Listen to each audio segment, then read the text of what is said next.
بسم الله الرحمن الرحيم. أحوال الأم. وأما للأم فأحوال ثلاث: السدس مع الولد أو ولد الابن وإن سفل، أو مع الاثنين من الإخوة والأخوات فساعدا من أي جهة كان، وثلث الكل عند عدم هؤلاء المذكورين، وثلث ما بقي بعد فرض أحد الزوجين، وذلك في مسألتين: زوج وأبوين وزوجة وأبوين. ولو كان مكان الأب جد فللأم ثلث جميع المال إلا عند أبي. ترجمہ کیجیے. ماں کے احوال. اور بہرحال ماں کے لیے تو تین حالتیں ہیں: سدس لڑکے کے ساتھ یا لڑکے کے ساتھ اگرچہ نیچے تک ہو، یا دو بھائی اور دو بہن یا دو سے زیادہ کے ساتھ جس جہت سے بھی ہو، اور ثلث الکل ہے ان مذکورہ لوگوں کی غیر موجودگی میں، اور ثلث ما بقیہ ہے زوجین میں سے کسی ایک کو دینے کے بعد. اور یہ دو مسئلوں میں ہے شوہر اور والدین ہو، بیوی اور والدین ہو، اور اگر باپ کی جگہ. بسم اللہ الرحمن الرحیم. دیکھیے ماں کے احوال ہے، بیان کیے جا رہے ہیں ماں کے احوال. آواز آ رہی ہے میری؟ جی حضرت آواز صاف ہے. ماں کے احوال بیان کیے جا رہے ہیں. تو کتاب کی ترتیب یہ ہے کہ ماں کی کل 3 حالتیں ہیں. پہلی حالت میں بتا رہے ہیں السدس مع الولد او ولد الابن وان سفل. ماں کو سدس ملے گا کب؟ جب کہ ماں کے ساتھ لڑکا ہو. ولد سے مراد لڑکا یا لڑکی دونوں، اولاد میں لڑکا لڑکی دونوں شامل ہیں. یا پھر اس سے نیچے ولد الابن، پوتا یا پوتی، پڑ پوتا یا پڑ پوتی. پہلی حالت ماں کو سدس ملنے کی یہ ہے کہ ماں کے ساتھ اولاد میں سے کوئی بھی ہو، ہے نا، اولاد میں سے کوئی بھی ہو، اس صورت میں ماں کو سدس دیا جائے گا. کتاب کی ترتیب یہاں جو الفاظ ہیں مع الولد او ولد الابن، لڑکا ہو یا لڑکے کا لڑکا ہو، وَإِن سَفَلَ نیچے تک، ہے نا. جی تو اس کو ہماری جو ترتیب ہے وہ یہ ہے فروع مطلق. اس جملے کو یاد رکھیے گا، فروع مطلق. فروع مطلق میں بیٹا بیٹی بھی شامل ہے، پوتا پوتی بھی شامل ہے. وَإِن سَفَلَ میں جتنے بھی نیچے پڑ پوتا پڑ پوتی یا اس سے نیچے جو بھی ہو سکتے ہیں وہ سب فروع مطلق میں داخل ہے نا. تو فروع مطلق یہ لفظ جامع اور مانع ہو گیا. تو فروع مطلق کی موجودگی میں ماں کو سدس دیں گے. اس میں ایک اور بات رہ گئی، او مع الاثنین من الاخوة والاخوات فساعدا. متعدد بھائی بہن کی صورت میں بھی ماں کو سدس دیں گے. من ای جہت کانا، یہ لفظ بتا رہا ہے، من ای جہت کانا یہ لفظ بتا رہا ہے ایسا بھی ہو سکتا ہے کہ ایک حقیقی بھائی ہے اور ایک اللتی بھائی ہے. تو متعدد ہوئے نا، بہرحال 2 سے زائد کی گنتی پوری ہونی چاہیے. اب 2 سے زائد کی گنتی چاہے حقیقی بہنوں کے ذریعے سے ہو یا حقیقی 2 بھائیوں کے ذریعے سے ہو، یا ایک حقیقی بھائی ایک اللتی بھائی، ایک حقیقی بھائی ایک اللتی بہن، یا ایک اخیافی بھائی، بہرحال کسی بھی جہت سے ہو، کسی بھی رشتے سے ہو، اگر 2 سے زیادہ کی گنتی پوری ہو رہی ہے بھائی بہنوں میں تو اس صورت میں بھی ماں کو سدس دیں گے. سمجھ گئے؟ جی. تو ماں کو سدس دینے کی 2 صورتیں ہوئی. نمبر 1 فروع مطلق، نمبر 2 متعدد بھائی بہنوں کی صورت میں سدس دیں گے. تو سدس ملنے کی یہ حالت سمجھ گئے اچھی طرح سے. جی. اس کے بعد کہہ رہے ہیں وثلث الکل عند عدم هؤلاء المذکورین. فروع مطلق میں کوئی نہیں ہے، متعدد بھائی بہن میں کوئی نہیں ہے، تو اس صورت میں ماں کو ثلث الکل دیں گے. ثلث الکل کا مطلب کیا ہوتا ہے میں آگے سمجھاؤں گا. جب ہم مسئلہ بنائیں گے تو وہاں پر سمجھ میں آ جائے گا کہ ثلث الکل کا مطلب کیا ہوتا ہے. بہرحال ماں کی دوسری حالت ہے ثلث الکل کی، اور ثلث الکل اس وقت ملتا ہے جب کہ فروع مطلق میں کوئی نہ ہو اور متعدد بھائی بہنوں میں سے بھی کوئی نہ ہو۔ ان تمام لوگوں کی عدم موجودگی میں، غیر موجودگی میں ثلث الکل دیں گے ماں کو۔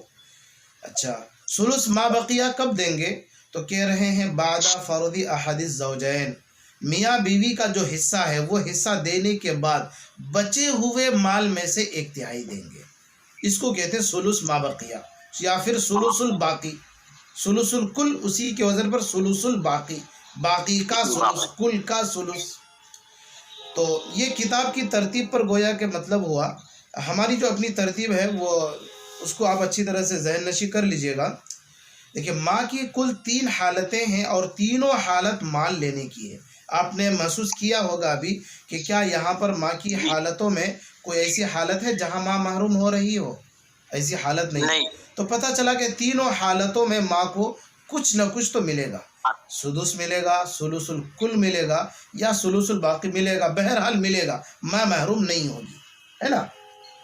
تو میری ترتیب میں 3 باتیں ہوتی ہیں، اجمال میں بیان کرتا ہوں، تفصیل بیان کرتا ہوں، اور آخر میں دلیل حصر بیان کرتا ہوں، پھر سب سے آخر میں مثالیں پیش کرتا ہوں۔ تو اب دیکھیے، ماں کی کل 3 حالتیں ہیں اور تینوں حالت مال لینے کی ہے۔ نمبر 1، میری ترتیب نے کتاب کی ترتیب سے تھوڑا سا ہٹ کے ہے کہ نمبر 1 ثلث الباقی، نمبر 2 سدس، نمبر 3 ثلث الکل۔ ایک بار پھر سے سن لیجئے، ماں کی کل 3 حالتیں ہیں اور تینوں حالت مال لینے کی ہے۔ نمبر 1 ثلث الباقی، نمبر 2 سدس، نمبر 3 ثلث الکل۔ سن لینا اچھی طرح سے۔ جی حضرت۔ تو سب سے پہلے میں نے لکھایا یا کہا ثلث الباقی، پہلی حالت میں میں نے ثلث الباقی کہا، کتاب میں پہلی حالت میں سدس ہے۔ تو ثلث الباقی کب ملتا ہے؟ تو یہاں پر کیا فرمایا کتاب میں؟ وَثُلُثُ الْبَاقِي بَعْدَ فَرْضِ أَحَدِ الزَّوْجَيْنِ، ہے نا؟ جی۔ اس کو میری اپنی ترتیب یہ ہے، اختلاط احد الزوجین مع الاب کی صورت میں ثلث الباقی۔ اس کو لکھ لیجئے، اس جملے کو، یہ جملہ یاد رکھیے گا، اس کو لکھ لیجئے۔ جی حضرت، اختلاط احد الزوجین مع الاب کی صورت میں ثلث الباقی لکھ لیے۔ جی۔ آگے لکھیے، فروع مطلق یا متعدد بھائی بہن کی موجودگی میں سدس۔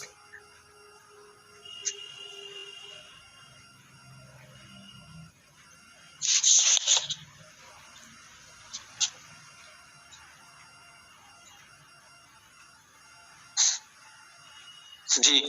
ان سب کی عدم موجودگی میں ثلث الکل۔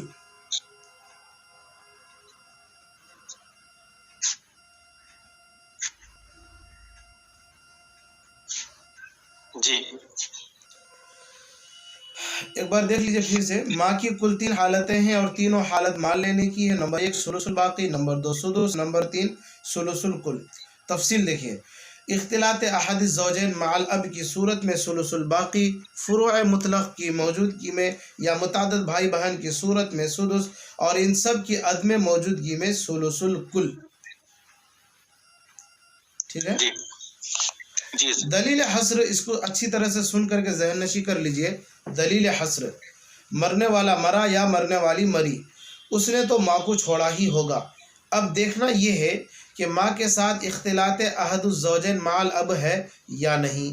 اگر ہے تو پھر ماں کو ثلث الباقی، اور اگر اختلاط احد الزوجین مع الاب نہیں ہے تو پھر 2 حال سے خالی نہیں، یا تو ماں کے ساتھ فروع مطلق یا متعدد بھائی بہن کو چھوڑا ہے یا نہیں۔ اگر چھوڑا ہے تو سدس، ورنہ ثلث الکل۔ پھر ایک بار دلیل حصر سن لیجئے۔ دیکھیے، میں جس ترتیب سے آپ کو شروع میں اجمال میں لکھایا کہ ماں کی کل 3 حالتیں ہیں اور وہاں پر پہلی حالت میں نے ثلث الباقی لکھایا، تو دلیل حصر میں بھی ثلث الباقی پہلے نمبر پہ آئے گا، اور تفصیل میں بھی ثلث الباقی پہلے نمبر میں رکھیں گے ہم۔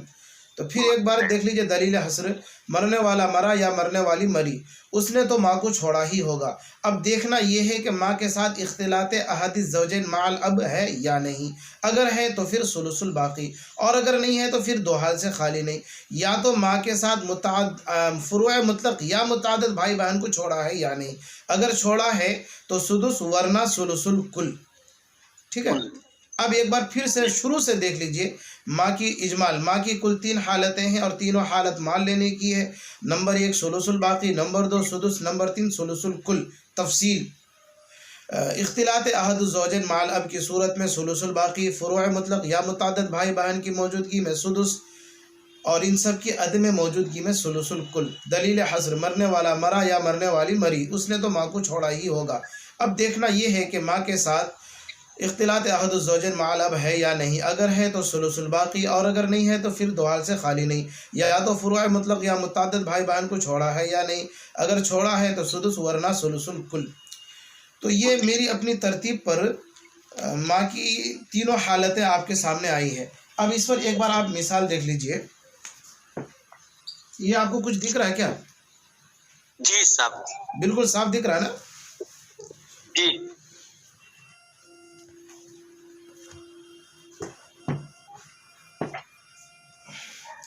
دیکھیے میں کچھ لکھتا ہوں، آپ کو نظر آتا ہے کیا؟ جی کیا لکھا میں؟ میت، بالکل صاف نظر آ رہا نا، یا اور قریب کروں؟ صاف حضرت، صاف ہے، تھوڑا اور قریب جی کر دیتا ہوں۔ جی ٹھیک،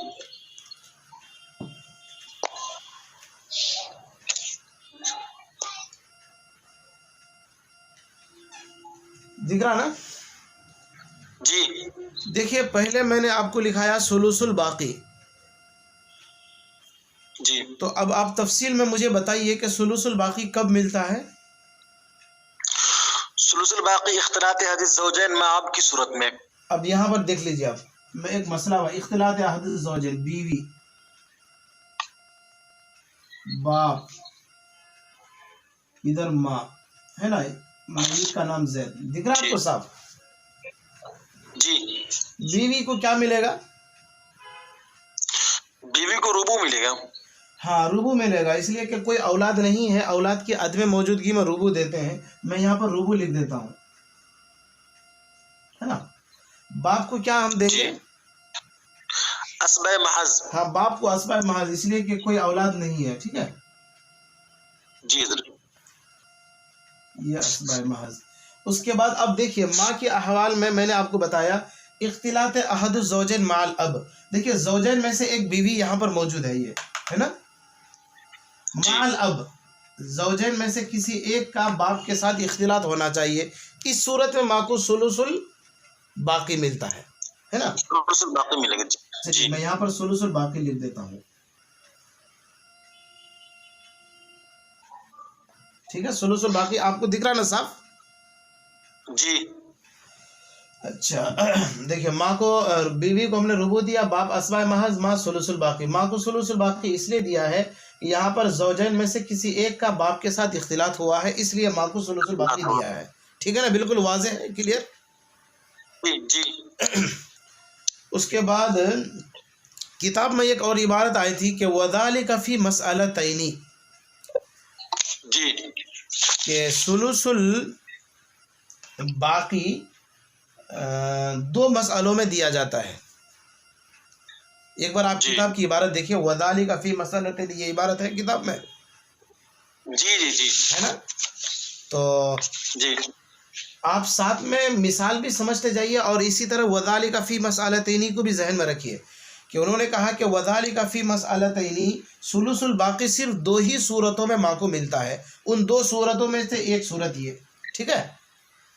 جی دوسری صورت یہ ہے کہ بیوی کو ہم ہٹا دیتے ہیں، یہاں پر یہاں شوہر کر دیتے ہیں، کور کر دیتے ہیں۔ جی یہ کیوں نہیں لکھ رہا، شوہر کر دیتے ہیں، اور ادھر نام میں ہم زاہدہ کر دیتے ہیں، ہے نا، جی وہ ہو گیا۔ تو شوہر کو یہاں کیا ملے گا؟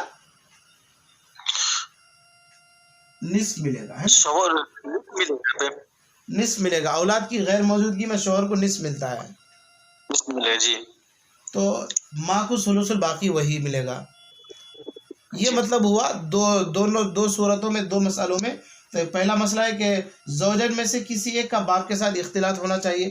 تو یہاں پر پہلی صورت میں میں نے بیوی لکھا تھا اور دوسری صورت میں یہاں شوہر لکھا ہوں. شوہر.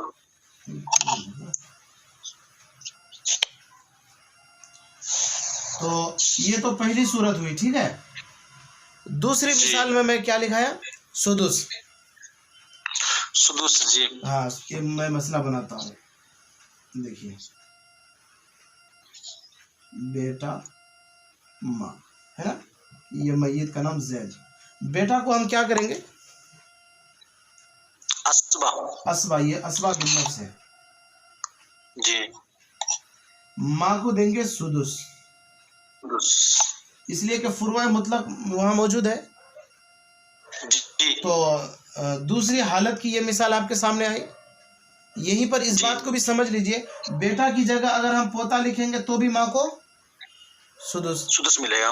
بیٹا کی جگہ بیٹی لکھیں گے تو بھی ماں کو سدس ملے گا. بیٹا کی جگہ اگر ہم پڑ پوتی لکھیں گے تو بھی ماں کو سدس ملے گا. ہاں، اس لیے کہ فروع مطلق میں بیٹا بیٹی پوتا پوتی نیچے وین سفلا میں سب آ گیا. ٹھیک ہے. جی. اس کے علاوہ بیٹا کی جگہ میں اگر میں لکھ دیتا ہوں دو بہن تو بھی ماں کو سدس ہی ملے گا. اگر میں یہاں لکھتا ہوں ایک حقیقی بہن اور ایک اللہ کی بہن تو بھی ماں کو سدس ہی ملے گا. سمجھ گئے نا اچھی طرح سے سدس کی بھی حالت. تیسری مثال میں نے لکھا ثلث الکل ہے نا، یہ ماں اور ادھر کر دیتا ہوں میں باپ. تو دیکھیے ماں کو اب یہاں پر ثلث الکل ملے گا. ماں کو ثلث الکل ملے گا. کل ملے گا ماں کو ثلث. ہاں، باپ یا اسبا. تو ماں کو ثلث الکل اس لیے ملا کہ فروع مطلق میں کوئی نہیں ہے، متعدد بھائی بہن میں کوئی نہیں ہے، اور نہ ہی اختلاط احد الزوجین والی کوئی صورت یہاں پر ہے. تو ان سب کی عدم موجودگی میں ماں کو ثلث الکل ملتا ہے. یہ مل گیا آپ کو. ٹھیک ہے. جی. سمجھ گئے نا اچھی طرح سے. اچھا، جب آپ اس بات کو سمجھ گئے تو ثلث الباقی اور ثلث الکل بھی سمجھ لیجئے کہ ثلث الباقی کا کیا مطلب ہوتا ہے. جی. میں اس کو مٹا دوں. جی. اگر آپ نا اس کو دیکھنا ہو تو وہ ہم اس کو نا اس میں ڈال دیں گے، اس میں چینل میں، اس میں ہمارا یہ آسک ہے، اس میں آپ وہاں سے ایک بار دیکھ کر کے مزید یہ ہو جائیے گا، اطمینان کر لیجیے گا اپنا. جی. دیکھیں ثلث الباقی آپ سمجھیے.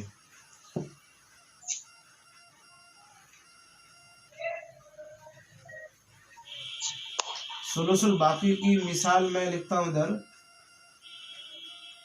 بیوی باپ ماں. ماں کو ثلث الباقی لکھیں گے. جی. بیوی کو لکھیں گے ربع، باپ اسبا. ٹھیک ہے نا. اب یہ مسئلے کی تخریج سمجھتے ہیں نا، مسئلے کی تخریج. جی. جی. جی. تو اس مسئلے کی تخریج کیجئے تو کتنے سے یہ مسئلہ بنے گا؟ 12 سے بنے گا. ہاں بالکل صحیح، ماشاءاللہ. مسئلہ یہ 12 سے بنا. چلیے یہ دیکھیے میں نے 12 لکھ دیا. آپ دیکھ پا رہے ہیں نا اچھی طرح سے. بہت جی صاف ہے. مسئلہ 12 سے بنا. 12 کا ربع کتنا آتا ہے؟ 3. 4 × 4 4 × 4 تیا 12. 3. ٹھیک ہے. 12 کا ربع 3 آیا. اب 12 میں سے 3 چلا گیا، بچا کتنا؟ 9 بچا نا. یہ دیکھیے 9 بچا. اس 9 میں سے ثلث نکالیے آپ. جی 3 نکلے گا حضرت. ہاں 3. اگر یہ ثلث ہم 12 سے نکالتے تو کتنا نکلتا؟ 4 نکلتا. یہ مطلب وہ ثلث الباقی کہ 12 اصل مسئلہ جو 12 سے بنا، تو 12 کا ربع جتنا آتا ہے بیوی کا جو حصہ ہے پہلے وہ حصہ دے دو، دینے کے بعد بچے ہوئے میں سے ماں کو ثلث دو. یہ ہے ثلث الباقی کا مطلب. سمجھ گئے؟ جی. جی. اچھا، اس میں میں اب بیوی کی جگہ میں لکھ دیتا ہوں شوہر. یہاں پر نام بھی بدلنا پڑے گا، زاہدہ. ٹھیک ہے.